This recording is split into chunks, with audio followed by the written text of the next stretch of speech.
welcome to Inquiring Minds. My name is Doug and I'm back with another fountain pen review. This is my first Diplomat fountain pen. When Joost Appelbaum asked me to co-host his Appelbaum Bites podcast again, he asked who I would like to see interviewed. I immediately answered Matthäus Ranjaard, the CEO of Diplomat, because I wanted to know more about the new Diplomat Viper I had just seen announced. Joost said that he and Aziza of Gourmet Pens were interviewing him that week and offered to send me a Diplomat Viper to review via SBRE Brown. That was fine with me, but then I grew impatient after trying one that my Calgary Pen Club friend Mike brought to a meeting. So I marched out to my favorite brick and mortar shop, Reids Stationers, in downtown Calgary, and bought one for myself. And I'm really glad I did. Let's take a look at it right now.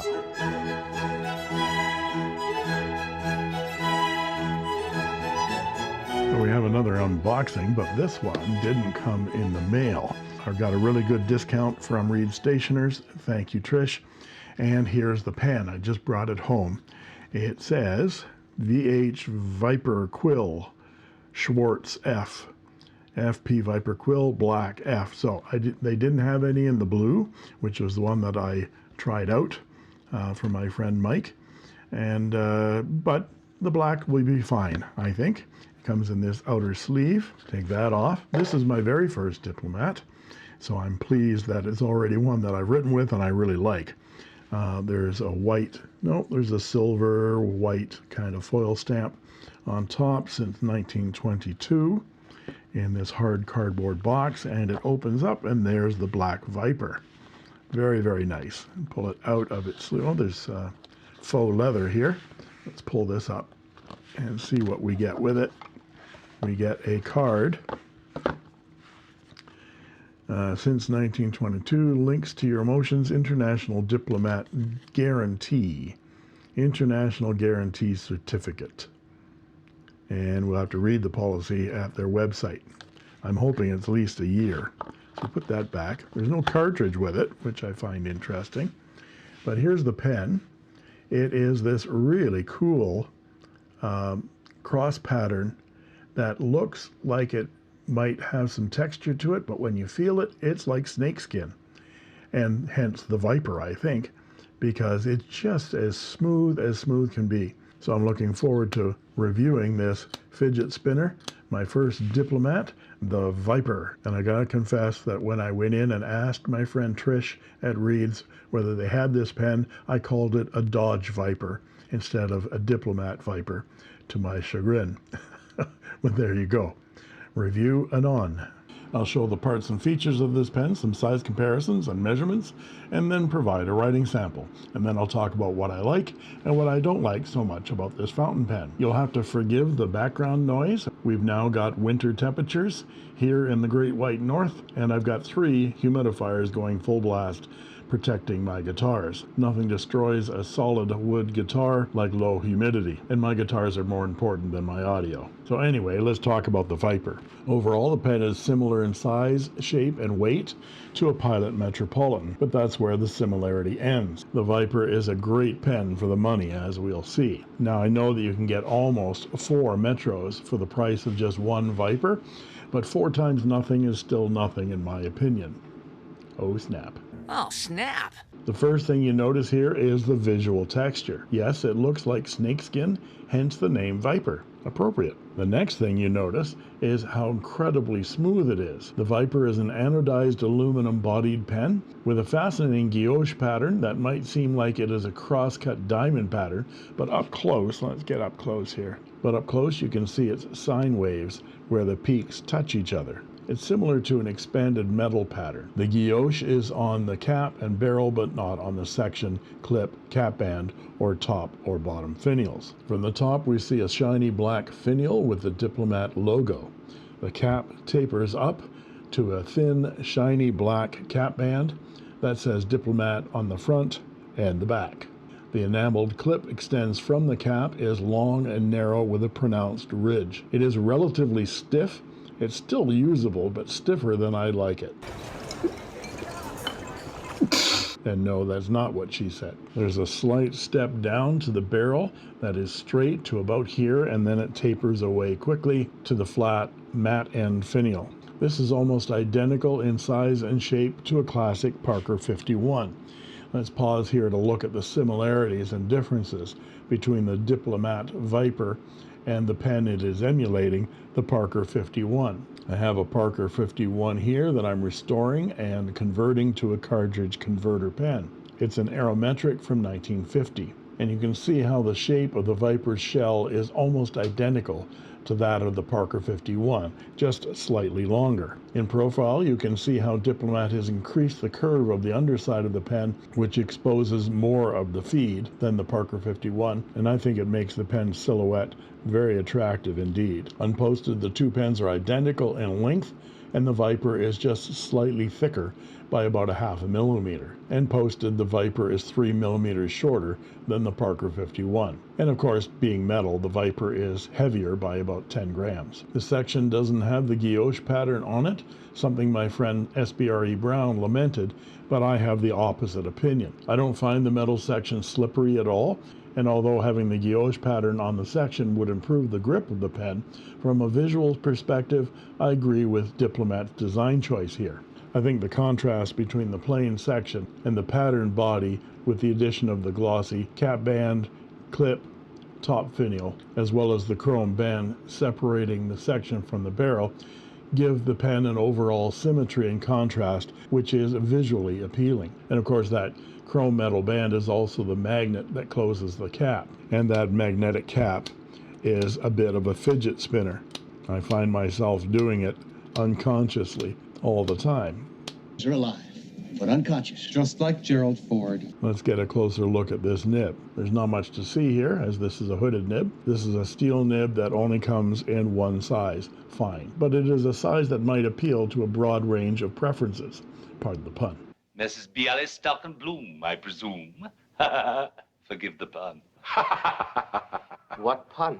Shut up, he thinks he's witty. And the feed is plastic. The section unscrews to reveal the included good quality standard international converter, and the pen will accept standard international cartridges as well. And the converter has a reinforced nipple. Just like Gerald Ford. And so will have some good longevity. A look inside the cap shows a black plastic cap liner that seals the nib from evaporating. I've been writing with this pen for several weeks, and it shows no signs of hard starts.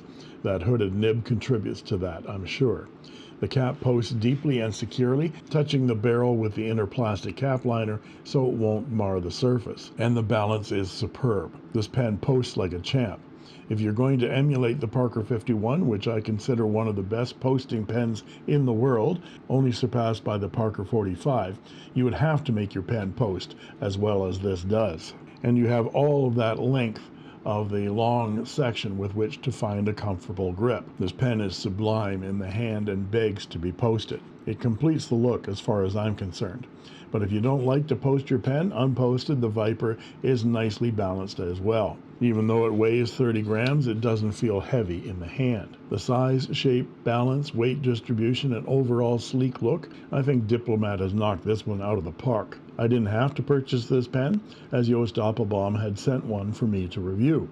But after trying my friend Mike's Viper, I had to have one. I bought mine from Reids Stationers here in Calgary, where Trish gave me a great deal on the $130 Canadian pen. I got it for $105 Canadian, or around $75 US. You can find it for sale on Appelbaum for around $78 US.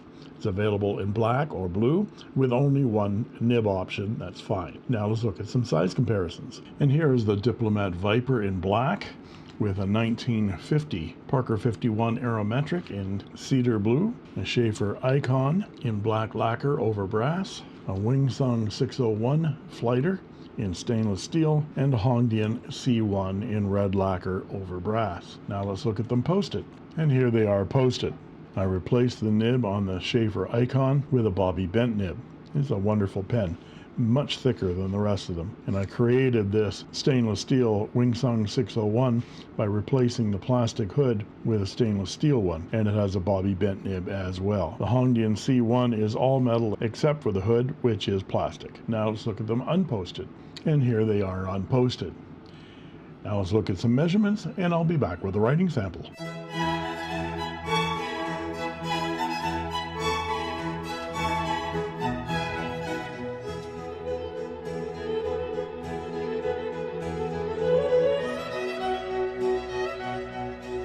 And we're back with the writing portion of the review.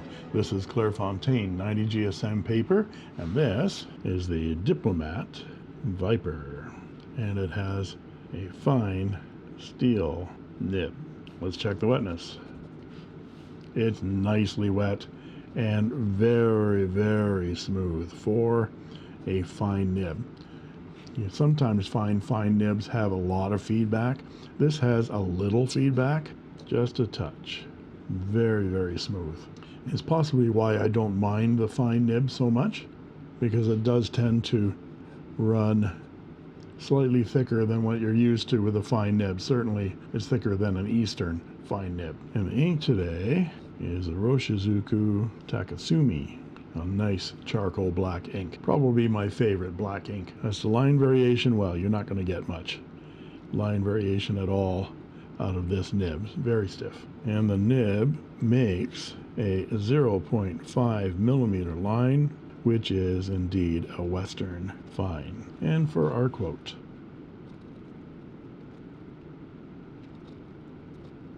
and for some reverse writing, it's actually not too bad. A lot more feedback, but it's a lot thinner.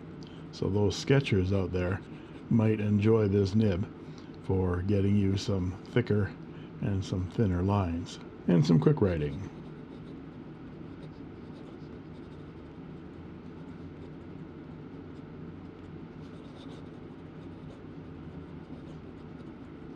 No issues with that feed keeping up whatsoever. And riddle me this: what is the sound of one hand capping?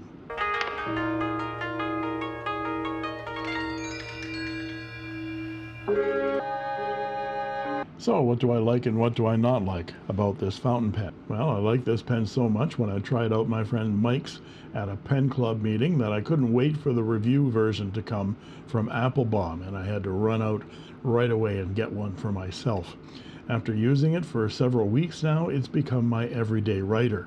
I keep it on the top of a small notepad to the right of my keyboard, and I use it constantly for everything. It is fast, smooth, comfortable, and convenient. It doesn't dry out, and it's a great fidget spinner. It's solidly well made and has a wonderful nib. I'm not a fine nib fan, but this one is smooth and juicy and is a Western fine at 0.5 millimeters. So it isn't so fine that it bothers me. There are a couple of quibbles I have with the design of the Viper, however. I agree with my colleague Stephen when he complained about the cap spinning when it's closed. It doesn't bother me as much as it bothers him, but Diplomat could have mitigated the spin by adding another magnet in the cap, which opposes the turning of the cap by staggering north-south poles. That's what STILFORM did with this magnetic cap.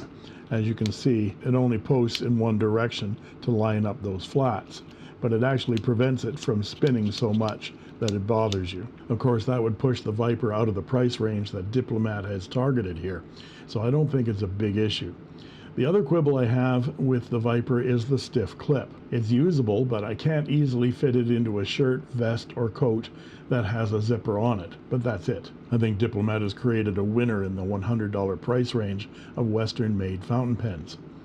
And the Viper will be on my nice list this year. It has been a good year for pens so far, and this year's nice list is a lot longer than the naughty list, although the naughty list certainly has some doozies on it.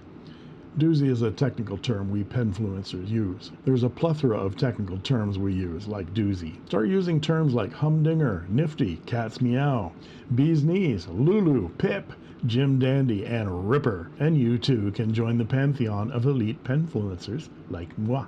And there you have it. If you like this video, please like and subscribe, and don't forget to ring that bell to get instant notifications whenever a new video is posted. And you can join as a member of my channel for only 99 cents a month, and I guarantee I'll answer your comments in the comment section, and you'll get cool emojis, badges, sneak peek unboxing videos, as well as instant access to videos the moment I post them. And that just leaves it for me to say, thank you for watching. And that's all she wrote. I made this.